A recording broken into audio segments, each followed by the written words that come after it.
Today I want to discuss an area where we don't always know where the right answer is in clinical work and musculoskeletal care, and that's with hip labrum tears. And hip labral tears, in my experience and experience of a lot of others, are one of those conditions in musculoskeletal care that can be incredibly frustrating for the patient and for the clinician. And anyone who wants a clean answer about what they should be doing isn't going to like where this talk is going to go, because the answers aren't clean in hip labrum injuries. And we like to have clean answers when we are patients, clinicians as well. So, if you think about putting it in this context, somebody's hip hurts.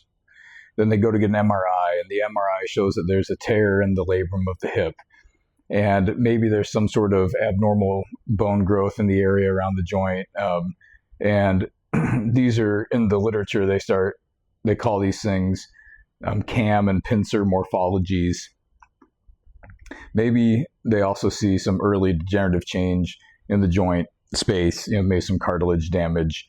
And now we're looking at something that we can see on an image, right? And once we can see something, there's a temptation to build the entire explanation around what we're seeing. So here's the problem, we're going to fix that problem, and then we are fixing your hip. The research doesn't give us anything close to this level of certainty in hip labrum injuries, unfortunately. And hip labrum injuries become a great example of something we don't talk about enough in our musculoskeletal universe, especially on places like social media. I don't see this discussed nearly enough. And that is, sometimes we don't have a good answer. Sometimes there's a lot of uncertainty with particular injuries and how they're dealt with. And this doesn't mean that anyone's doing a bad job. It just means that it's a messy problem when people present with these things. So there's a lot of options, of course, if you've had one done. And let's look at it. So the first question is, what happens if we don't have an operation on the hip labrum?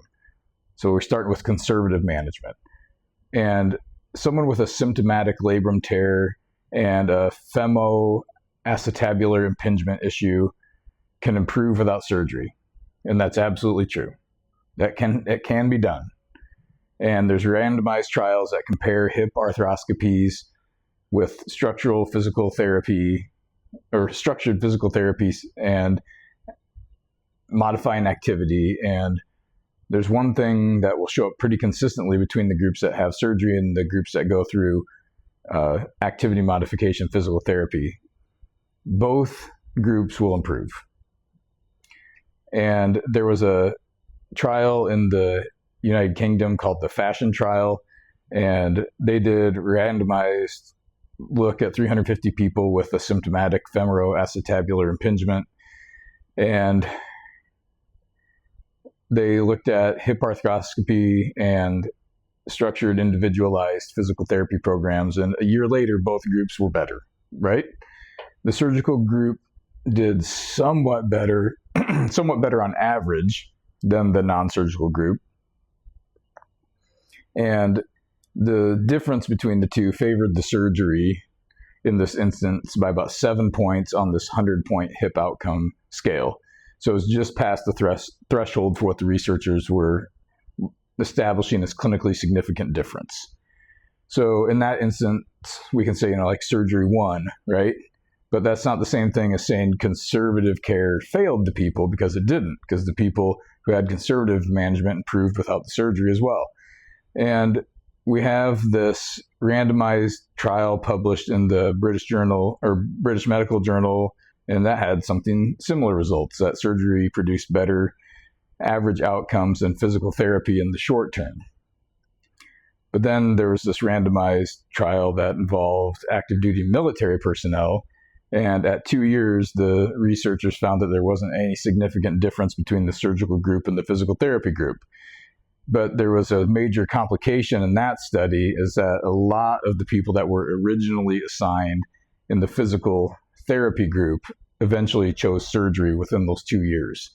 So this brings us directly into this problem that it's something that the literature isn't telling us very well. And it's that surgery works and rehabilitation doesn't. But that's not what it's saying. Rehabilitation works and surgery is unnecessary. That's not what it's saying either. So we can't say either one of those things in the literature. We can't look at labrum issues and say surgery works but not rehabilitation, and we can't say rehabilitation works and surgery is unnecessary. Okay, we can't say those things. There's something much less satisfying in the literature, and that is both can work. And we're not particularly good at knowing before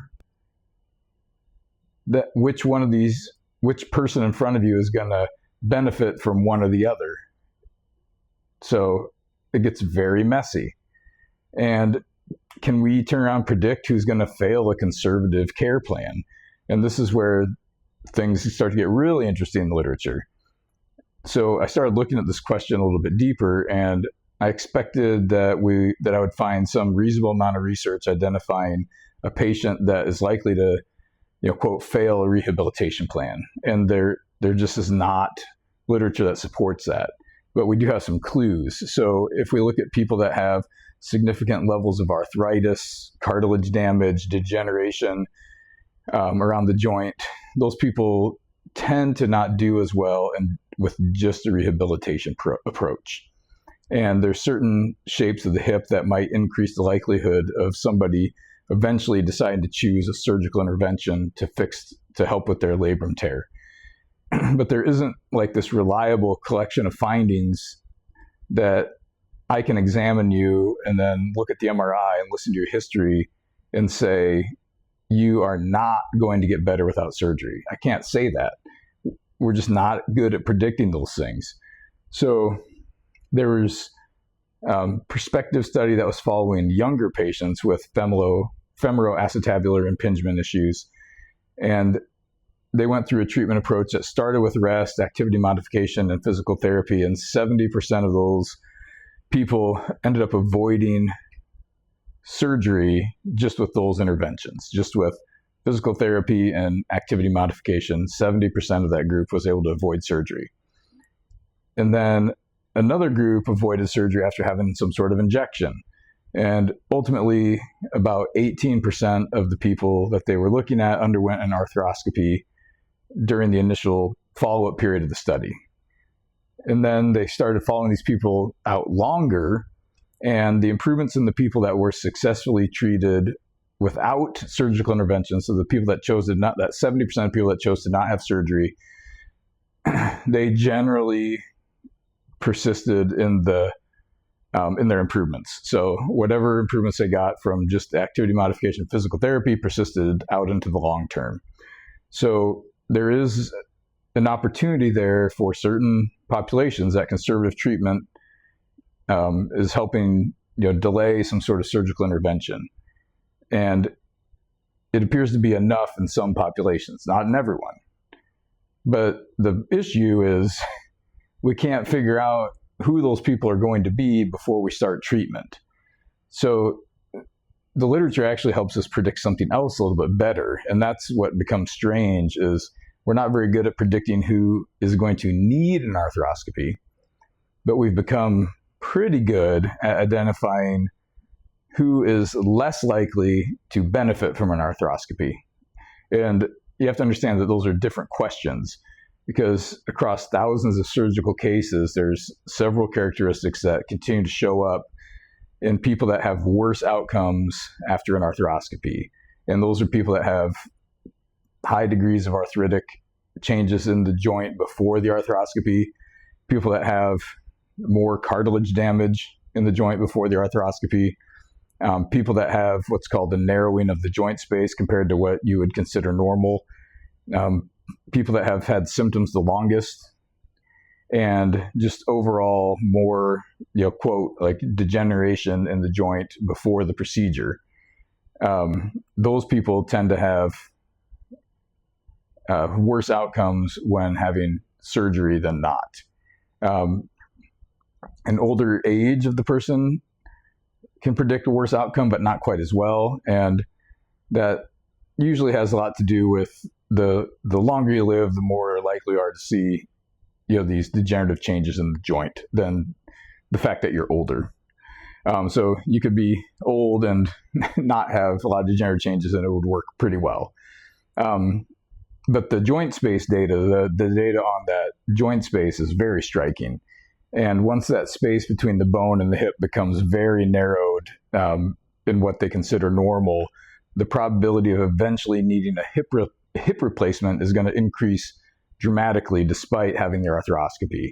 So if I see like a significantly arthritic hip, a substantial cartilage loss, degenerative labrum, I can have much more informed conversation with the patient about the limitations of having an arthroscopy. And that's useful to know. But notice what happens if we try to reverse those things. Suppose I have a younger patient and their joint space is looking great and their cartilage is relatively healthy. They have minimal to no arthritic changes to the joint, and they have a labrum tear and a hip shape that is consistent with an impingement. They've had symptoms for a short period of time. Now we're talking about somebody who may be a pretty good candidate for an arthroscopy and have a good outcome. But this is the question becomes, does being a good surgical candidate mean that you need to have surgery? And that's going to be a no. And it means you possess the characteristics that in the literature are associated with you having better outcomes if you decide to have the surgery. And that's a completely different way of looking at it. And that's more of the discussion you have to have with the patient, because a patient in that instance is also just as likely to probably do well with conservative management. So those same characteristics, young person, relatively healthy joint, limited degeneration, good opportunity for conservative care over surgery. And that's one of those distinctions that we need to be able to make when we're having these discussions with our patients. Is we're reasonably good at identifying a hip in which arthroscopy is likely to have a bad outcome, but we remain considerably worse at identifying a hip in which arthroscopy would be necessary. And necessary is a strong word. So there's another study that makes this whole thing even messier. It was called the FIRST trial, and it was looking at people with a femoacetabular impingement, and one group underwent an arthroscopic surgery that included reshaping the bone, and it was reshaping the piece of bone that they believed that was creating the impingement symptoms in the person. And the other group underwent the arthroscopy but did not have that bony reshaping done. And the thinking behind this surgery comparison was pretty straightforward. Their thinking is we've got abnormal contact occurring in the hip. The contact is damaging the labrum and it's creating the symptoms. So if we remove the offending bone in this situation, then we're going to reduce the impingement. The person's symptoms are going to improve.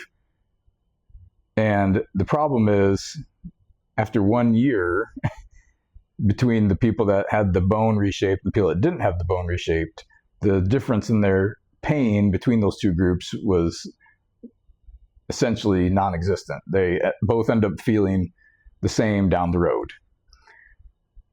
But both groups got better. So keep that in mind.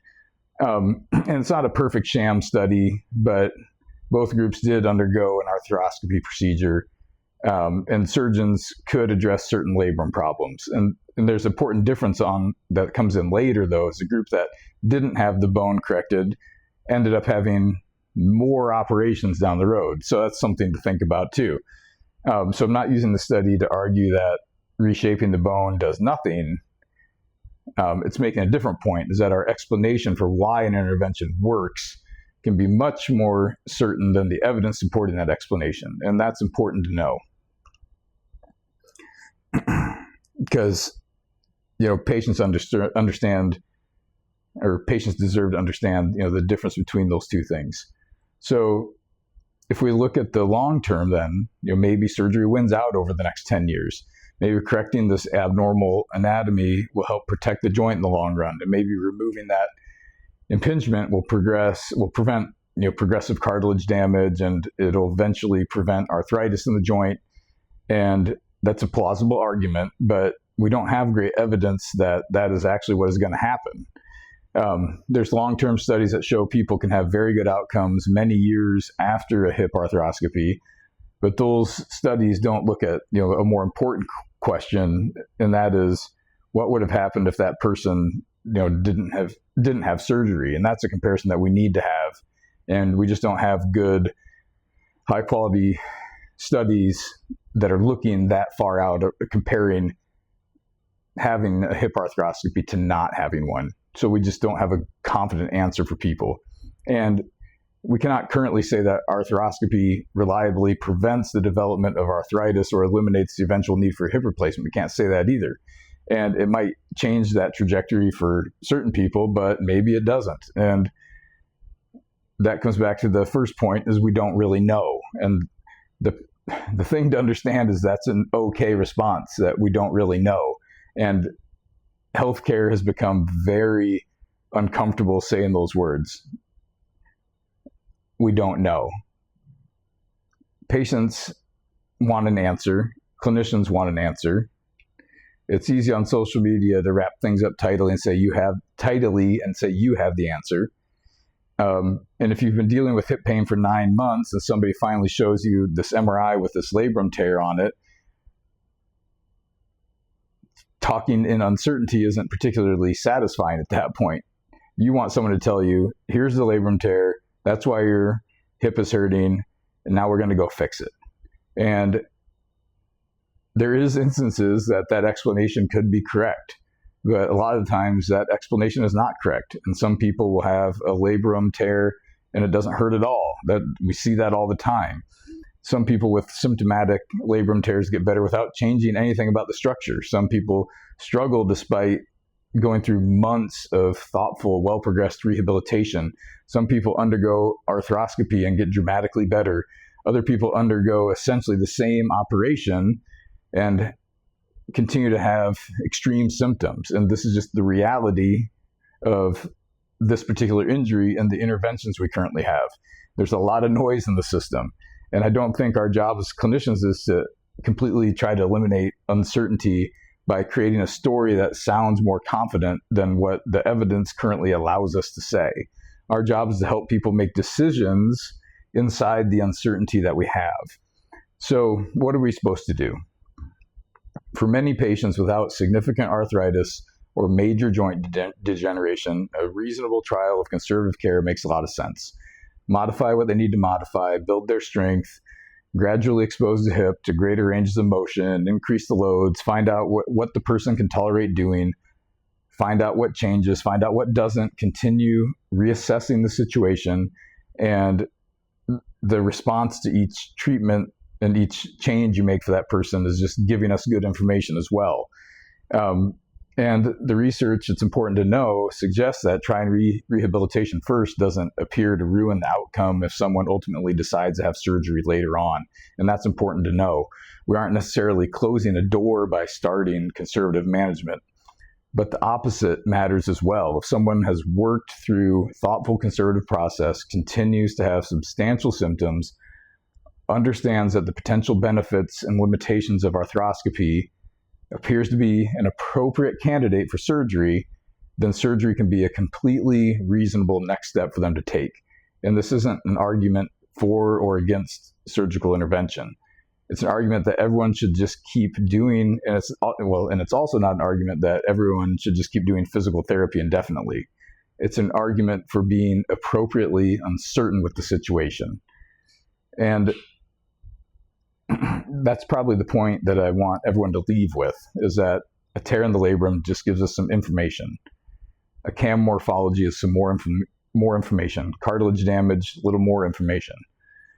The symptoms you're telling me give me a little more to go off of, and then the examination gives me a little bit more information. And what goals you have help me put that information together to see what might be the next best steps for you. And how you respond to conservative treatment is important. But none of these things individually is going to make the decision for us on what to do.